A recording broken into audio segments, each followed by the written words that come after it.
اللہ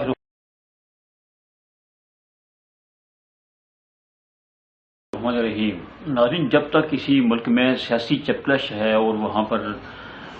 سیاسی دوڑ دوڑی ہے اور پھر یہ کہ وہاں کی پرامن صورتحال نہیں ہے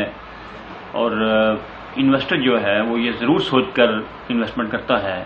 کہ اس ملک میں جہاں امن نہیں ہے، جہاں پر مستقبل قریب کی خد و خواہ جو ہے وہ واضح نہیں ہے، اس وقت تک اس ملک میں ترقی کے کوئی چانسز نہیں ہوتے۔ اور آپ یہ ضرور جانتے ہوں گے کہ پاک چائنا جو دوستی ہے وہ کوہ ہمالیہ کے پہاڑوں سے اونچی ہے، سمندر کی گہرائی سے گہری ہے انشاءاللہ، اس لیے کہ ان دونوں ممالک کی دوستی کرنے میں آپس میں بہت سارے مفاد وابستہ ہیں، ملکی مفاد بھی ہیں، عوامی مفاد بھی ہیں۔ اور پاک چین دوستی جو ہے اس میں ایک چیز بہت زیادہ امپارٹنٹ ہے کہ کرنسی جو ہے وہ ڈالر یا روپیہ نہیں بلکہ چائنیز کرنسی میں یہ کرنے کا پروگرام بنایا گیا ہے، جو کہ پاکستان کے لیے بہت فائدہ مند ہے۔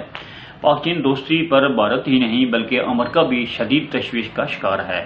جس کی وجہ چین کا خطے میں بڑھتا ہوا اثر و رسوخ ہے۔ پاکستان کی تصویراتی اہمیت کے پیش نظر، یعنی جیوگرافیکل لوکیشن کے پیش نظر، امریکہ اور بھارت کے یہ خدشات درست ہیں کہ پاکستان اور چین کی دوستی خطے میں امریکی اثر و رسوخ کو متاثر کر سکتی ہے۔ پاکستان مگر ان تعلقات کو اپنی معاشی ترقی کے علاوہ قومی مفاد میں بھی استعمال کر سکتا ہے اور کر بھی رہا ہے، اور یہ پاکستان کا حق بھی ہے۔ اس کی ایک مثال پاک چین اقتصادی راہداری یعنی سی پیک کا منصوبہ ہے، جس کی کامیابی دونوں ملکوں کے لیے ناگزیر ہے۔ اور یہ وہ وقت تھا جب میاں محمد نواز شریف کی حکومت آئی، 61 ارب ڈالر کی انویسٹمنٹ، جس میں 5.5 ارب ڈالر کا جو گوادر ایئرپورٹ ہے وہ گفٹ ہے، یہ انویسٹمنٹ پاکستان میں آئی۔ کچھ طاقتیں مگر سی پیک کی راہ میں رکاوٹیں پیدا کرنے کے در پہ ہیں، اور جس کا ادراک چینی خرجہ ماہرین کو بھی ہے، اور اس کا اظہار وہ اکثر میٹنگ میں بھی کرتے ہیں اور ان کی میڈیا میں بھی کرتا ہے۔ اگلے روز خود مختار تحقیقی ادارے سٹمسن سینٹر میں چائنا سینٹر کے سربراہ یون سن نے کہا کہ امریکہ کو چین اور پاکستان دو طرفہ جو تعلقات ہیں ان پر تنقید نہیں کرنی چاہیے۔ یہ تو چین سے بلند ہونے والی آوازیں ہیں، مگر معاشی معاذ پر چین اور پاکستان کے درمیان چینی کرنسی یوان میں دو طرفہ تجارت کرنے کے باب میں تعاون کی یادداشت اس حوالے سے بہت اہم پیش رفت ہے، اور جس بات کا اظہار ہم سب بھی کرتے ہیں کہ ہم غلامی سے نکلنا چاہتے ہیں، تو یہ غلامی سے نکلنے کی اگر سمجھا جائے تو یہ بہت بڑی مثال ہے کہ ڈالر میں نہیں بلکہ انٹرنیشنل کرنسی میں نہیں بلکہ یوان میں، چائنیز کرنسی میں پاکستان جو ہے ٹریڈ کرنے جا رہا ہے، اور یہ بہت بڑی پیش رفت ہے، جس کے بارے میں چین کے مرکزی بینک نے بھی کہا ہے کہ یوان میں تجارت سے دونوں ملکوں میں ادائیگی کے متبادل آپشن کی راہ ہموار ہو سکتی ہے۔ یوان میں ادائیگیوں سے ایک اور فائدہ یہ بھی ہو سکتا ہے کہ پاکستان کو رعایتی روسی تیل خریدنے میں بھی مدد ہو سکتی ہے، کیونکہ چینی کرنسی روس کے لیے قابل قبول ہے۔ خیال رہے کہ پاکستان اس وقت تیل کی ادائیگی امریکی ڈالر میں کر رہا ہے، اور یہی پاکستان میں مہنگائی کی بنیادی وجہ ہے، اور روپے کی قدر میں گراوٹ کے رجحان کے باعث پاکستانی معیشت شدید دباؤ کا شکار ہے۔ قرضے بھی ڈبل نہیں، ٹرپل نہیں، 10 گنا زیادہ ہو چکے ہیں۔ امید ہے کہ دونوں ملکوں کا حالیہ فیصلہ ترقی کی نئی راہیں کھولے گا، اور یہ پیش رفت پاک چین دوستی میں نئے عہد کی آغاز کی بنیاد ثابت ہوگی۔ ناظرین، ہر ملک کا یہ حق ہے، بنیادی حق ہے کہ وہ اپنے پڑوسی ممالک کے ساتھ تعلقات بنائے، تجارتی تعلقات بنائے، اور باہم ٹریڈ کو بہت اہمیت دے، امپورٹ ایکسپورٹ کرے۔ یہ آپ کا انٹرنل مسئلہ ہے، جس پر امریکہ ہو یا کوئی اور طاقت ہو وہ بے شک اعتراض کر سکتی ہے، دبے لفظوں میں اس کو ناپسندیدہ کر سکتی ہے، ٹیکنیکل انداز سے کوئی گفتگو کر سکتی ہے، لیکن ڈائریکٹلی انوالو ہو کے ایک ایٹمی ملک کے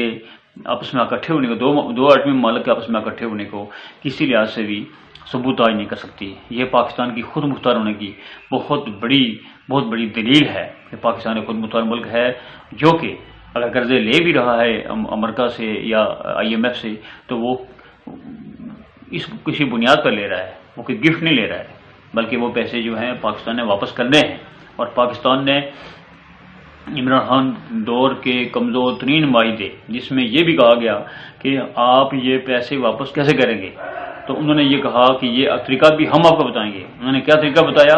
یہ مہنگائی کرنے کا طریقہ۔ انہوں نے کہا کہ ہمارے پیسے آپ بجلی مہنگی کر کے ہمیں دیں گے، ہمارے پیسے پیٹرول مہنگے کر کے ہمیں دیں گے، ہمارا پیسہ آپ پیٹرول پر لیوی لگا کے دیں گے، ٹیکس فینی بہت زیادہ سیلز ٹیکس لگا کے آپ دیں گے، وہ اپنے پیسے لینے کے لیے خود ہمیں طریقہ بتاتے رہے۔ یہ سب سے بڑا ایشو ہے، یہ طریقہ خان صاحب نے قبول کیا، جس وجہ سے ملک میں مہنگائی ہوئی۔ وہ خود وہ کر نہیں رہے تھے، اگر وہ مہنگائی کرتے تو ان کی حکومت جو ہے وہ بہت زیادہ نیچے چلی جاتی۔ مہنگائی انہوں نے نہیں کی، اور 21 نومبر 2021 کے بعد جب ان کے اوپر محبت کا ہاتھ ختم ہو گیا تو اس کے بعد ان کے پاس کوئی راستہ نہیں تھا سوائے پاکستان کی معاشی حالت کو تباہ کر کے اپنی حکومت بچانے کا۔ اگر وہ مہنگائی جس طرح آج کل کی ہے، پی ڈی ایم نے جس طرح سے اسٹیبلشمنٹ ان کے ساتھ ہے، ملک کی فائدے کے لیے ان کے ساتھ کوئی احسان نہیں کر رہی ہے اسٹیبلشمنٹ ان کے ساتھ بھی، تو وہ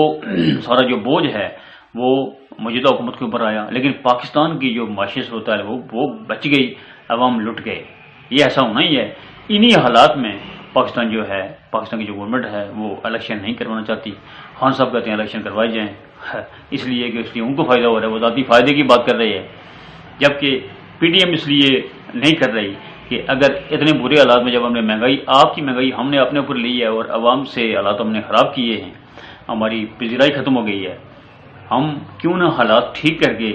وقت پر الیکشن کروائیں تاکہ ہم بھی عوام کے پاس جانے کے قابل رہیں۔ یہ وہ معاملات ہیں جن کو غور سے سمجھنے کی ضرورت ہے، اور اس چیز کی جو سب سے بڑا جس کا جو انڈرسٹینڈنگ ہے یا سب سے زیادہ اعتراض ہے وہ اسٹیبلشمنٹ کو ہے۔ That's why they are standing with this P D M government. السلام علیکم ورحمۃ اللہ وبرکاتہ۔